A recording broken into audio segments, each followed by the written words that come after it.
making videos about leaving religion. The purpose of the videos is to get you to think, turn your brains on and think. Use logic, use reason, and realize that religion is fake. Now on this video, I've just finished doing 2 about topics dealing with the Hebrew Israelites, and I'm done with that.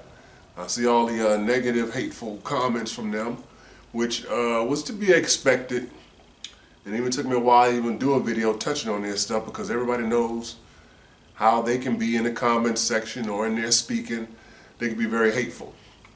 So moving on from that, because the purpose of my videos is it's called leaving religion. So they're still in religion, which of course if they're still in religion, they're going to believe things are real because they're still in the religion. They're going to believe the Bible is real, even though the Bible starts out with a talking snake and you got a talking donkey.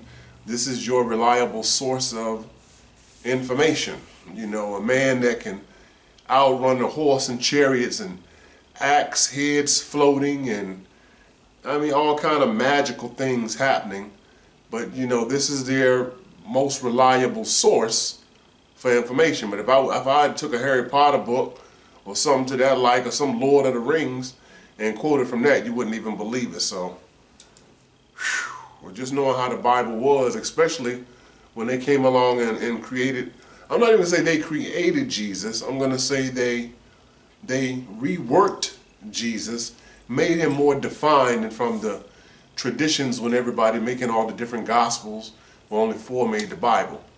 And Gospel of John came way later, you know, than the synoptic gospels, Mark being the first, then Matthew, then Luke, where Matthew and Luke just use mostly Mark's writings to make their gospels. But when they made the Jesus thing, this wasn't where I was going, but I'm gonna just do the video on this now. But when they made the whole Jesus thing, it was like, so what? Our main story will be, let's just steal the Horus story.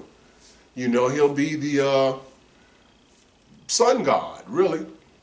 You know, child of a virgin, okay, and have disciples, all right, do some miracles, cool, raise some people from the dead, right, all right, he'll be murdered, and then on the 3rd day, he'll raise from the dead. So that's going to be the basis of the story. Now we need a whole backstory to fill in all these gaps. So what do? Well, shoot, let's just go to the Old Testament and steal some stuff from that. Since we've already stolen this story, let's just steal some more from the Old Testament. Let's start out with Adam and Eve. Like, what we're going to use for Adam and Eve? Well, we'll say Adam was God's first son, and he disobeyed God. We'll make Jesus the second son, and he'll correct all the mess that Adam did. That's good, yeah. So the first Adam went from life to death. Okay, he had eternal life, and he brought in death. The second Adam comes in, he goes from death to life. Let's flip-flop it. Like, that's cool. Let's move through the book. Let's use Cain and Abel. How are we going to use Cain and Abel? Just like we used Adam and Eve. Cain is the older son, the first son. He displeases God. Abel is the second son. He pleases God. And what happens? He gets killed. You got to have some death in there. He gets killed. So the first son, just like Adam, didn't please God. The second one did. So let's stick with the story. Let's use Noah. How are we going to use Noah? He's perfect in his generation. Other people acting up, but Noah is perfect in his generation. And in order to make this club real, everybody can accept it because it's got to be, for those that don't, it's just like Noah's Ark. Everybody couldn't get into the ark and be saved. The salvation of the ark will make Jesus the ark. He'll be the Noah. He's perfect in his generation, and he'll be the ark. He's the one that saves from all the refuge or whatever, and everybody can't get in, and they're knocking, oh, we want to get in. Even though that's just like gospel songs telling us that. All right, let's move on. Let's make them like, we got Enoch. Even though I'm skipping, we should go back. We got Enoch. Yeah, Enoch walked with God. All right. And, okay, Jesus walks with God. All right. Enoch was taken up to heaven. Jesus taken up to heaven. Boom. Just use what we have. Let's go to Moses. All right. Because, Moses is big with these people, so we got to make him use some of the Moses stuff. So Moses is born, but, Jesus is the son of, he's of a virgin birth. Remember, we're already stealing the story, so we'll just misinterpret a verse out of Isaiah that says, behold, a virgin shall conceive and bear a son. We'll just use that out of context because these people can't read and they have no access to the information. So whatever we tell them, it'll become tradition. And even if you try to tell them something different, the tradition has set in and boom, it's cool. So we'll just say, like with the Moses thing, so Moses was born, Jesus was born, but Jesus had the immaculate conception and birth. All right, now Pharaoh wanted the 2-year-olds killed. Let's have Herod the Great want the 2-year-olds killed in Jesus' time, even though that never happened. Herod never ordered the death of the 2-year-olds. So let's just use that. Right, so Moses' mother puts him on the water. He turns up in Egypt on the Nile. And the Pharaoh's daughter gets him, so he ends up in Egypt. What about Jesus? His mother and father moved to Egypt. Same story. The 2-year-olds killed, they both end up in Egypt. Same thing. Yeah, let's stick with this Moses thing because Moses got a lot of good stuff in his story. So yeah, so Moses talks to the people, they don't want to hear him. Jesus talks to the people, they don't want to hear him. Moses parts the water. Jesus walks on the water. Yeah, let's use that, right? Moses, the voice is coming from the mountain giving the 10 Commandments with all the smoke and fire on the mountain and calls Moses to the mountain. So Moses is called to the mountain and the people have to stay away from the mountain. Jesus will do a sermon on the mount and call the people up to him to listen to his words. Moses goes up and gets commandments from God. Jesus gives commandments from the mountain. You see? Right, they both fast for 40 days. We already got a story here. Let's just rework the same story. They won't notice it. Rework the same story. At the end of Moses' life, you got to make it so that he can't be like Jesus. So Moses fell off. He never got to see the promised land. He talked about the promised land. He never got to see it. Jesus talks about this promised kingdom that no one will ever see. So Moses dies in the mountain. His body is gone. God hides his body. Right, okay. Yeah, Jesus comes out the tomb and goes to heaven. He has no body. And that's good for us because if we say his body went to heaven, there's no evidence of his body, which works out better because there is no body, because there is no Jesus. See how that works? Use the same story. Didn't know when all that gospel writing was going on that the first ones that would actually come out would be the original 7 letters of Paul. The original 7 letters of Paul, not the other forgeries where they had the letters of Paul that never mentioned the Jesus that came to earth at all. Everything happened in the celestial. And then the Gospels come along and say something different. So now you need forgery letters to connect the Gospels and Paul's original writings and make it look like it's one story. That's the power of editing. Like I do these videos. Sometimes I'm reading something and I mess up a word. I can cut that thing, cut it out, put it back together, and when you're watching it here, I read it straight through. You didn't hear me stumble and fumble. I read it straight through. If something happened, I cough in the middle. If I'm reading something, I just edit it right out. So all you see is this. But if you come see some of the mess ups I have in the editing, one of my daughters said, do a editing, a blooper reel. I ain't got time for it really.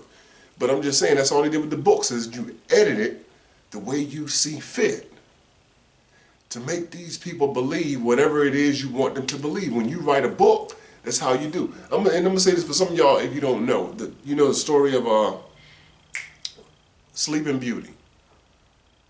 Yeah, the story of Sleeping Beauty, where the witch cursed her and she cut her finger on something, whatever. She went into a sleep and it took the kiss of someone who loved her, a prince or whatever, to wake her up. Well, if any of y'all seen a movie called Maleficent with Angelina Jolie, they told the story from Maleficent's point of view, which she's supposed to be the witch. And they show how everything happened that led up to Sleeping Beauty being put into a sleep. when you see it from that perspective, it makes a whole lot more sense. It's just like even in the Bible, it tells you that, and I'm paraphrasing, that when they hear the testimony of a first person, everybody jumps on that. But then his neighbor comes, and then there's like, oh, they're questionable because now they've heard both sides. How many of y'all don't watch Maury Povich show when they do the Who's the Father thing, and the woman come out there and she just slanders the guy. He doesn't help with the child. He doesn't do this. He doesn't do that. She slanders the guy. And he's denying his child. And they introduce the guy and they bring him out. And the crowd instantly boos the guy when they know nothing about this guy. All they know about this guy is what she said. Then when he begins to tell his story, and then she slept with my best friend, and then she was at a party, she slept with 3 guys there, and whatever, then everybody's kind of like, oh, well, we didn't know that part. Right, because you only heard one side of the story. You can never hear one side of a story and then make a judgment, right?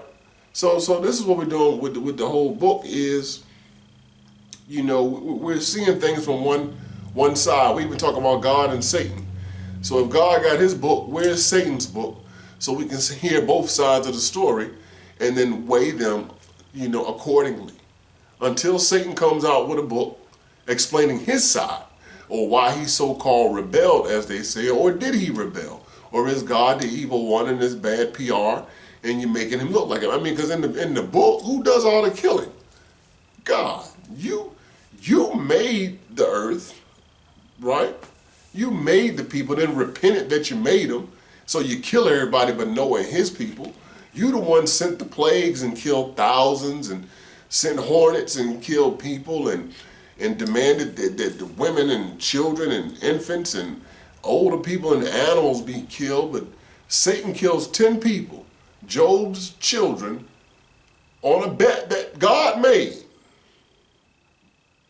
He didn't, and he didn't kill him because he wanted to kill him. He just asked you some questions first. You could touch the man, but don't touch him. So the children are dead based on a bet. So if Satan can only work based on what God allows him to do, he's just an angel, an employee. He has no power.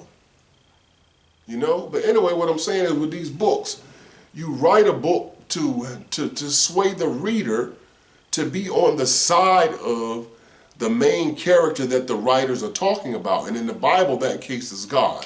Because no matter what God does, it's justifiable to people who believe the book. I don't care how the evil stuff he does, they like, it's okay because he did it.